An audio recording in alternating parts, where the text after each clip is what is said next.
Dennis Sebo aliingia katika tasnia ya habari akiwa na shauku na ubunifu na ujasiri wa kufanya mambo tofauti na hasa kujielekeza kuwa mtu mwenye msimamo.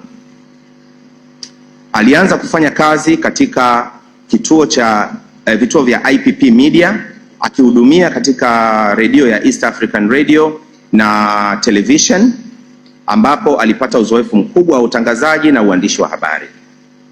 Baadaye aliendelea kufanya kazi katika kituo cha DTV ambapo ilikuwa ni mwaka 2008 mpaka 2009, ambapo hapa ndipo pia alikutana na mlezi wake mwingine ambaye ni Mr. Majizo. Na Majizo, naomba usimame tafadhali.